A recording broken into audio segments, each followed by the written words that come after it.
Isang mayabong na araw mga SLP implementers! Narito tayo sa unang learning video ng Punla Implementation Phase. Kung ating babalikan ang nasa Field Operations Manual o FOM, ang unang bahagi ng Punla Implementation Phase ay ang pre-implementation stage. Tandaan na dapat na isasagawa ito 6 na buwan bago maganap ang social preparation stage. Upang matagumpay natin na maisagawa ang stage na ito, ay kailangan lamang natin pagdaanan ang 3 aktibidad o gawain at ito ay ang mga sumusunod. Una, pangrehiyon at pangprobinsyang antas o level ng paghahanda. Ikalawa naman, ang paghahanda ng mga datos at impormasyon para sa targeting. At ang ikatlo ay ang pakikipag-ugnayan sa lokal na pamahalaan. Para sa unang proseso, kailangan na magkaroon ng pagpupulong ang SLP Regional Program Management Office o SLP RPMO at ang mga sumusunod ay kailangan makadalo sa pagpupulong na ito. Mahalaga din na makakalap na tayo ng mga partnership agreement mula sa ating mga katuwang sa implementasyon ng SLP. Sa probinsya naman ay kailangan din nila magkaroon ng pagpupulong at ang mga sumusunod ay kailangan dumalo.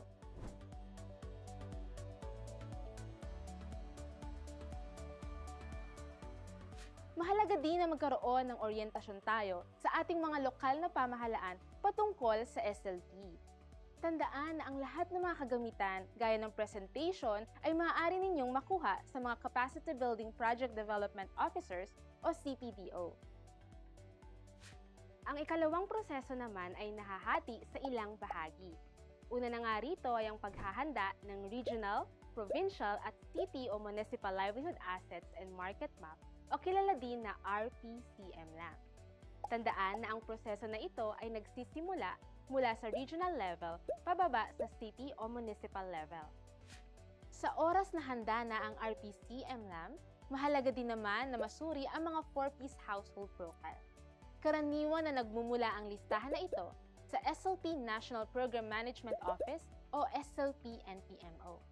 Kung sakaling matanggap na ang listahan, ay kailangan na muling magkaroon ng pag-uusap o pagpupulong ng SLP RPMO. At kung matapos na ang kanilang koordinasyon mula sa regional hanggang sa city municipal level, ay kailangan na magkaroon ng pinal na listahan ng mga may imbitahan sa gagawing SLP assembly. Sa huling bahagi ay mahalagang matukoy ang mga priority barangay mula sa nagawang Barangay Ranking Matrix o BRM. Bilang dagdag kaalaman, ang mga sumusunod na indikasyon ng pagtukoy sa magiging priority barangay.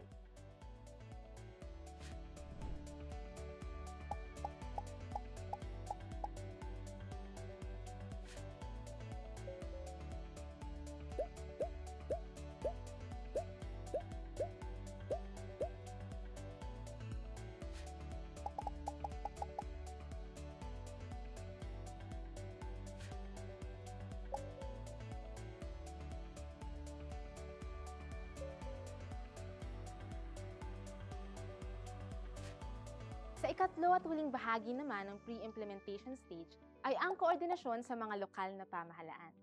Ilan sa mga mahalagang gawain dito ay ang pagkakaroon ng oryentasyon ng SLP sa mga lokal na pamahalaan, presentasyon ng Barangay Ranking Matrix, at ang pagkakaroon ng partnership agreement sa pagitan ng mga lokal na pamahalaan, DSWD at SLP.